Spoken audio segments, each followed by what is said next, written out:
keceriaan hari raya bisa jadi terancam dengan ulah nakal pengedar uang palsu.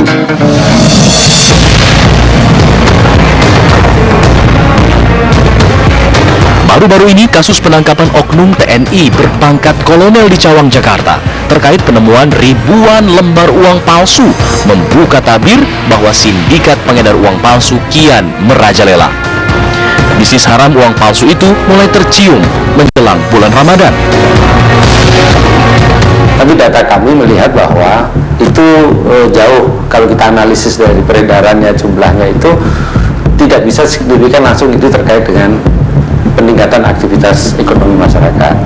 Bahwa kemudian kita tahu umpamanya untuk bulan ini kita tangkap, bulan kemarin ya, ini sudah Juni, bulan Mei kemarin kita tangkap pelaku, itu ternyata uangnya itu sudah beredar sebenarnya sejak tahun 2011, 2012, pelakunya juga sudah ditangkap di tahun itu, tapi juga ada di tahun ini. Jadi momen saja yang kemudian muncul bahwa kemudian ada penangkapan terkait dengan uang palsu ini akhir-akhir ini aja menjelang puasa. Tim TV One mencoba mencari tahu bagaimana ulah nakal pengedar upal ini beraksi. Halo. Kami pun mencoba menemui salah satu pengedar uang palsu yang berada di pinggiran Jakarta. Kita pindah aja ya, jadi Oh, pindah. Di mana? Memang tak mudah untuk bisa membeli uang palsu langsung dari pengedarnya. Namun dari hasil transaksi ini, uang asli Rp500.000 kami tukarkan dengan uang palsu pecahan Rp100.000 sebanyak 10 lembar. Ya, bawa barang ya.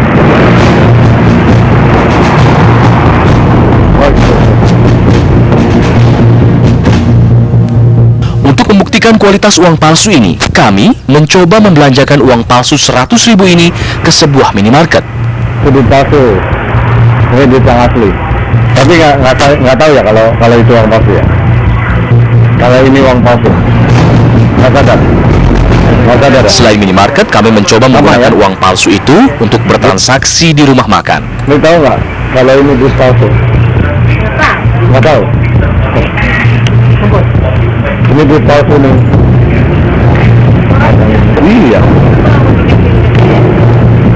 Tahu nggak kalau ini duit palsu? Uang palsu yang kami gunakan rupanya benar-benar memiliki kualitas yang cukup baik. Secara kasat mata, uang abal-abal itu mampu mengecoh beberapa penjual makanan dan minuman. Ya, selama ini sang pengedar membuat uang palsu dengan jumlah fantastis hingga ribuan lembar. Uang-uang aspal itu pun tidak diedarkan begitu saja ke masyarakat.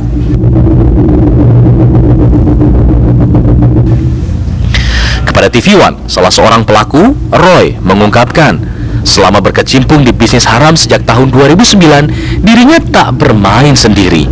Roy mengaku punya jaringan dalam mengamankan bisnis gelapnya itu.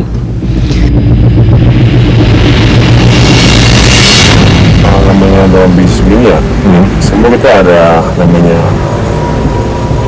di backup lah ya, di backup sama oknum-oknum aja semuanya.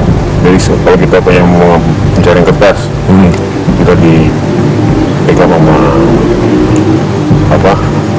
oknum lah ya, oknum dari orang dalamnya. Terus untuk keamanan kita juga nanti kita di backup juga semuanya. Ini juga kita mengasihkan informasi kan bisa yang daerah sana rawan seperti itu lah. Oh gitu. Berarti itu tugas oknum-oknum itu seperti itu ya? Biasanya oknum yang bermain itu dari polisi kah, dari mungkin dari Bank Indonesia kah, atau dari mana aja? Semuanya ada kaitannya semua sih. Kan di sini saya nggak mau bicara masalah hukum. Tapi yang pasti ada oknum lah yang bermain ya.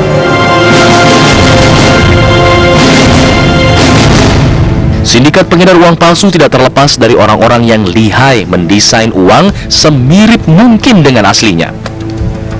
Meski para pengedar mengaku memiliki jaringan untuk mengamankan bisnisnya itu, namun aparat mengklaim bahwa bahan baku yang diperoleh tidaklah mudah. dari yang kita tangani selama ini, kita belum pernah menangani terkait dengan oknum yang bertugas membuat uang. Artinya mekanisme pembuatan uang asli ini terjaga. Yang kita tahu bahwa terjaga, karena saya tahu ada sistem yang sangat ketat di sana, sehingga tidak mungkin material untuk membuat uang palsu itu bisa beredar. Yang kita temukan adalah pembuat uang palsu juga kena tipu oleh orang yang menyatakan bisa menyediakan kertas, bisa menyediakan barang-barang yang bisa mirip dengan itu. Tapi sebenarnya itu bukan material untuk membuat uang.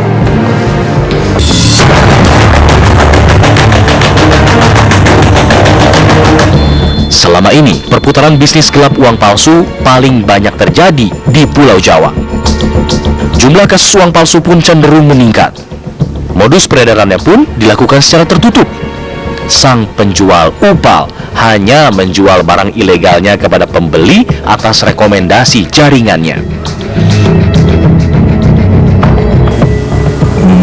Pembeli tadi mereka kebanyakan nggak saling kenal, atau ada yang merekomendasikan bahwa si A ini butuh.